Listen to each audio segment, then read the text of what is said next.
Hi, and thank you for joining us today on the road to recovery. I'm your host, Ronda Jackson, serial entrepreneur and small business advocate.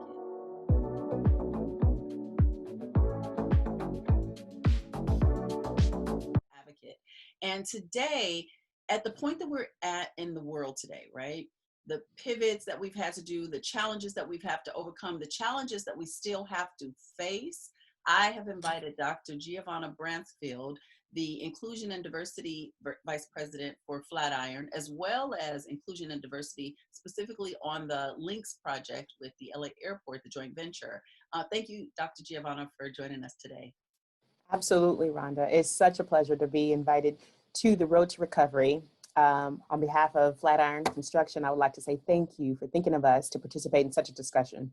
Oh, very much so. So not only in the construction industry, but there are services, there are products that complement the projects that you guys specifically work on that I think run the gamut, because we specifically are talking to entrepreneurs emerging that would like to become established and established that want to take it into overdrive. And we look at construction as one of those essential services that has been, slightly impacted by COVID, but not as harshly as some other industries. So it'd be that vehicle for change. So I really am appreciative of you taking the time today. So thank you. Absolutely. In today's conversation, we'll have a chance to together to explore some business best practices. Although Flatiron focuses on construction, I think that today's conversation, there's so much that can be taken and shared with others as far as business. Yeah, very much so. So do you mind briefly telling us a little bit about Flatiron and your role, please? So Flatiron Construction is one of the largest general contractors that focuses on some of the most iconic heavy civil infrastructure projects. So from roads, highways, bridges, dams, water treatment, and the list goes on and on. And then I serve as their vice president for diversity and inclusion. And then also I have a chance to represent Flatiron on a joint venture team called Links, which is comprised of Balfour Beatty, Flatiron, Floor, and Dragados. And I serve as their inclusivity manager and working on the Los Angeles World Airport's automated people mover project. All right. So you yourself are a mover and a shaker. But what I love about what you're doing is that you're making sure that we, and I say we because I represent women, I represent African-American women, but we as a whole, the community that you guys are building in and servicing is represented on those projects. So I just want people that aren't familiar with what inclusion and diversity means, that they understand that it means that from the demolition crews to the laborers to people that drop off the water to the actual trades that are working on the project, that you're the ones to ensure that they're fairly and equally represented. Absolutely. And for this particular project is so unique when it comes to inclusion. So it focuses on certified firms like you just discussed. And then also with the workforce, the local inclusion, we have a 30% goal for those that reside in high impact area around Los Angeles World Airport. And then also we have a youth engagement component where we are engaging your youth and young folks in opportunities in construction and providing more exposure to what could be, where they could go in this industry. Possibilities. And so that was part of the discussion for today, the possibilities. So if you were to give one word to describe the world, right? The world of construction, the world amidst its challenges and civil unrest, what word would you use? I would say transformative. Right now, we are currently in a transformative state across the world, and especially within the industry. Technology is becoming more and more relevant. We're also looking at various ways that we can solve problems, especially in our current state of emergency from COVID-19. Yes, no, thank you. And then one of our pre-discussions was kind of taking, those best practices, like you called them, and itemizing them and really showing businesses how they can engage and interact and think about the possibilities, think about the business transformation that they can make. And I know that one of the ones that we talked about was preparation. What would Absolutely. you say? Well, can you give us a little bit more context around that? So especially with all that is fluid, every day is something new, especially when it comes to the awareness and exposure and the prevention of COVID-19 spread. So of course, when it comes to being prepared, one must understand how they can still provide their services, but more so in the solution process. Okay. Meaning, that they need to address the technology needs of how to operate in a remote or virtual platform. Yes. There's also how do you ensure that your team and also the project that you're positioning for is going to be safe. So PPEs, of course, is essential. Yes. Yes. And then also understanding their overall project plan for safety requirements. Okay, so we under preparation, that's the physical preparation, with, Yeah. like you mentioned, with the PPE, but there's also that mental preparation of understanding what the client needs are, what the project needs are. So I understand, I appreciate that. But you also touched on something that about technology, how we can maximize technology. Can you say a little more about that? So with technology, so much is changing. Like now we have this virtual platform where we're serving clients, we're serving the community, and we're serving, of course, those youth who are interested in coming into construction. So it's understanding not only the preparation, but being now, which is a second point, being proactive and making sure that we're still hitting our milestones, meeting our contract commitments, and of course, making sure we're including the local community in business, workforce, and also youth. Okay, but I like how when we discussed it, you talked about my responsibility as a business owner to be proactive, to stay engaged, and to find out what's happening on some of these projects. I know that you guys actually, oh, do you mind? There's a website. So if people are interested in working on, specifically on the Links project, do you mind sharing that website while we're on it? Absolutely. It's www.lalinxs.com. Okay. And so I don't think I elaborated on the Links project. And what is that? So it's a project that is about 2.25 miles in length. It's an elevated guideway train that's going to be the centerpiece of the Los Angeles World Airport's landside access modernization program. Mm-hmm. And it's going to improve congestion and the air around the airport, because it's going to help people get to their terminals faster. Yes. Okay. All right. And so if you have products or services, audience, that can help that project, please reach out, go to the website, then you'd be able to see, the steps and the phases that are coming up and where you can best participate. So thank you for that, Giovanna. Thank you. So, that's the other thing about the Road to Recovery is that we're going to make it there by taking advantage and participating. And I think that's the other word that needs to be said out loud, participating in a lot of the opportunities, because I think it's some billions, right? The project. Absolutely. Absolutely. Almost $2 billion in the design and construction phase. And then the beautiful part about this project is after the design and construction, which is about 5 years in duration. And then from there, there's a 25 years operations and maintenance. So there's still so much opportunity available for the local community. Yeah, so it's never, well, it's not too late, definitely in this instance, never too late. And that's one of the things I think that people are conflicted with, is how to pivot in a timely enough manner to meet the needs of where the economy is going. And mind you, the economy is a moving target right now, right? Mm-hmm. So I just like this discussion. So we're talking about being prepared, being proactive, talking about maximizing technology. So do you mind being connected so indirectly now? How have you been able, because I know that you and I mean, we've known each other for years, and we go to events and galas and, business matchmaking opportunities, and there's just like a whole gamut of in-person. So how can a business owner maximize technology? I know, because I'd feel like, oh, I don't want to bug them too much. So can you talk a little bit that on the receivership, on the receiving end of that communication? What does that look like? So businesses are really thinking differently. So I'm receiving more kind of social media effort. So they're using the social media platform to reach out to me to say, hey, Dr. G, I'm interested in your project that you might have at Los Angeles Airport, that you might have in Seattle, Washington, or Renton, I-405 project, or even stuff that we're pursuing and chasing. So these are conversations where they're looking to reach out to have that personal interaction, which is working, because I'm able to say, okay, they're interested in this project. Let me connect them to this project manager. Let me connect them to this procurement lead. Let me connect them to our business development director. So there's all those conversations that are starting just by that LinkedIn profile or emailing me specifically about opportunities. But the beautiful part about LinkedIn is I get to see something more about their company. Not only get their capability statements that they email me, but I get to see their past experience, looking at pictures of projects that they've posted, and start developing that rapport with them. Okay, so maximizing technology also in the direct communication, but in what you can find out about them as a company. So Absolutely. Those posts, those pictures. So I think I hear another recommendation is, if you haven't already, emerging entrepreneurs and established entrepreneurs, update your profile. create that company page that's going to give you an opportunity to showcase yourself unbeknownst to you.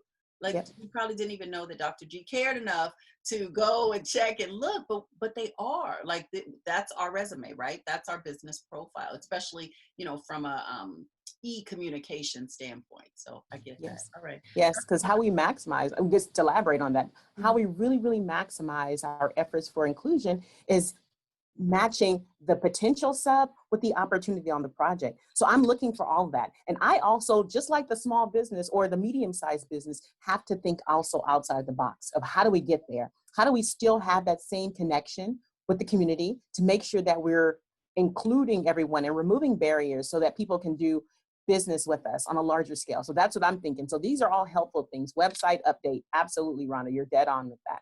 Making sure those profiles are updated, absolutely. Because people look, and they can look any time of the day, daytime, nighttime, doesn't matter. There's more access to the information. And then people Again, be prepared and proactive. yes, but people have time too to look at those things now that we're, a little more, we're sitting still. LA just reset another lockdown. So just making sure that you take this time, you as the entrepreneur, as the business owner, as the contractor, if you don't already have one, get one. If you already have one, when's the last time you've looked at it? When's the last time you've checked and made sure that the information is just the most current? It was correct at one point in time, but is it the most current? So yeah, so I appreciate that.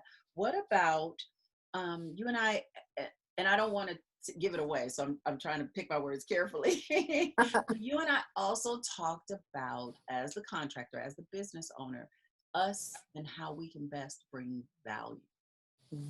So we're not just walking up to you, hey, Dr. G, give me a contract. What should that value conversation look like? What should that sound like that would resonate with you? And it's so funny enough, you mentioned that. So some businesses still believe that, hey, I want a contract and think that voila, the magic wand will flow. But you're right. You have to be very intentional with the words, very intentional of how to resolve a problem, really being aware of what projects does Flatiron have. Also, where are we at in the process? Understanding the overall market. Like if we're in the design phase and you're in final cleaning, there's a huge gap. It doesn't mean there's not an opportunity, but there's a huge gap in months and times. So of course, it's building that relationship, really having the conversation about timeline, getting that information from either myself or the project team to identify, okay, well, this is how far out it is. But again, it goes back to that proactive. It talks about being prepared. And then again, maximizing that technology. Yes. Yeah, no, this is so beautiful. I love this.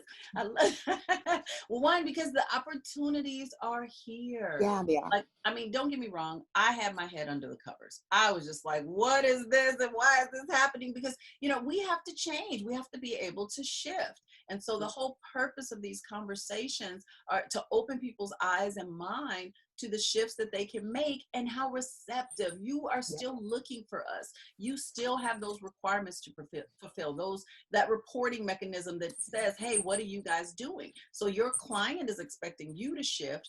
And if we position ourselves and shift with you, then everybody is happy. Everybody wins. I think that's a beautiful thing. Absolutely. And it's bigger, so much bigger than the client. It's the industry is expecting everyone to shift. It's not like we were thinking and had a chance to really get a whole strategic rollout of how we were going to do this. We had to act, and we had to act right then and there as far as what we're going to do to still not miss a beat, make sure our projects are stabilized, make sure that we're including the local community within our workforce as well as our small businesses. But how do we do that in such a fast way? So we had many planning meetings internally and also with the owners of various projects to look at, as an industry, what can we do different to engage and still make sure that we're changing and pivoting, as you mentioned, as a whole. Yeah, I think that one piece of advice, and I'm hearing you say this, is that if you're not out there as a business owner, right, merging, establish, if you're not out there, if you don't have a digital footprint, a digital presence, Dr. Giovanna can't find you. Can't find you. She can't find you. So either you're saying hello to her on a regular and consistent basis, or companies like her, companies that you're interested in doing business with, or they can't find us.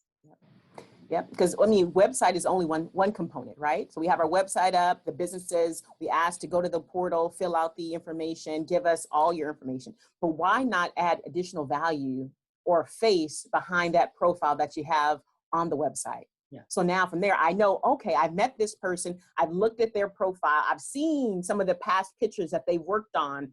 And then now let's have that conversation, that dialogue about how we have this need upcoming in the actual schedule, and then how you're able to be ready for it. Because we can go to the database. That's another avenue, of course. We got to do our database in good faith and making sure that we look for the certified firms. But again, there's all these different things that help us find small businesses that are ready and able and willing to do the work. Because there's that also the back end question. Because now the industry has shifted. Yes. So now has that individual firm shifted? Right? Exactly. When it comes to ability to deliver on that scope, what does that look like? And then also what funding? So is there any other funding that's tied up? Meaning, right, you might have 5 or 6 projects with a potential timeline for revenue generation. So now there's a whole different set of questions that we need to ask, right? And we will expect the business owner, because we're having that relationship, to be honest and clear and transparent in what we need. And then also us as large general contractors are trying to support. Yes. No. And then as business owners, how do we prove that? Where's the proof? So is it in a client testimony that we've attached to our capability statement? Is it, like you said, in project photos? Is it in, going back and having these fluid conversations with your bonding company or your insurance agents? What I have this book that I say I'm going to write at the end of all this. All right. So I'm going to tell you the title right now. And the title of the book is This Stuff Will Never Happen to Me Again. Stuff. No, but think about it. When you talk about preparation, don't just be short-sighted about that preparation, right? So what I think I hear you saying is, what are the long-term strategies that you're going to have in place as a business owner, as a contractor that wants to engage on these projects to sustain through that, right? So, Yep. You got the PPP loan, but has it run out? When's the next time that you're going to be able to give your business that cash infusion? And what things are you doing? Who are you working with that are on your team? The lawyer, the accountant, your, business banker, who's on your team to help give you the longevity and the sustainability that you need as a business owner. So I think that Right. that first of all, to hear it from a potential client, right? For those of us that would like to work with links, actually we're a service provider, but for those of us that's right.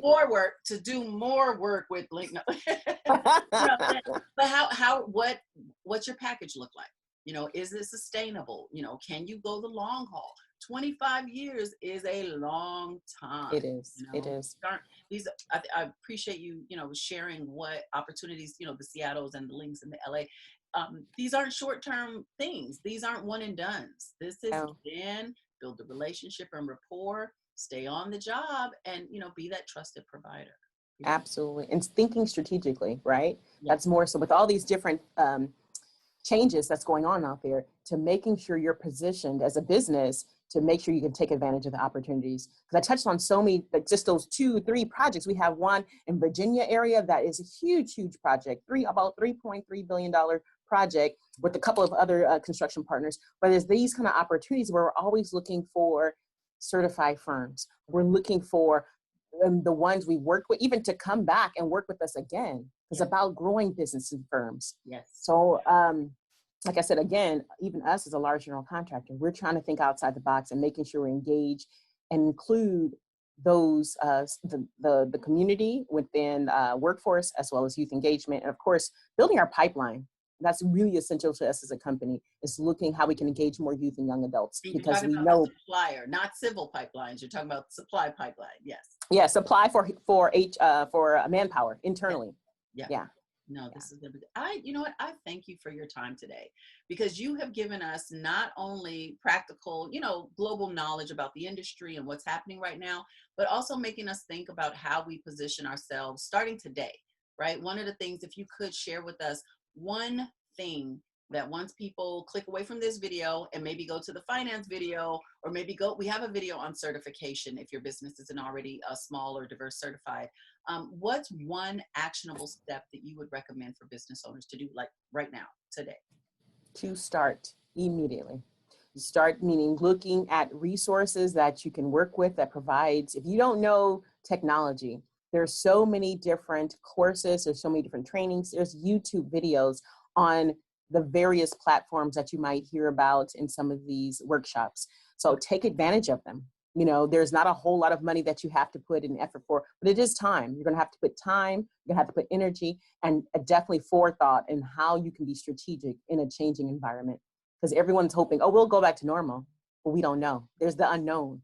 So Yes. when is that going to be? How long are you going to carry this weight as a small business owner with the unknown? And I think to me, is rather than being unknown, but it's starting and thinking about how you can leverage the current environment as if it was the normal environment, because Yeah. it will be a changed environment. That's what I do know. No, you are so dead on with that. I thank you for spending the time today with us, because you have just, I mean, first of all, the people that you positioned, that you've shifted in their thinking, and then now we're on purpose and intentional about the direction that we want to go. And that's what the road to recovery is about, is break out your maps, figure out where your trajectory is, what's your destination, where are you going, what's that road ahead look like, and getting on it, right? And connecting with resources and community providers like yourself, like Links, like Flatiron, that can help support that. So I thank you so much, Dr. G, for joining us today. Thank you, Rhonda, again. Great.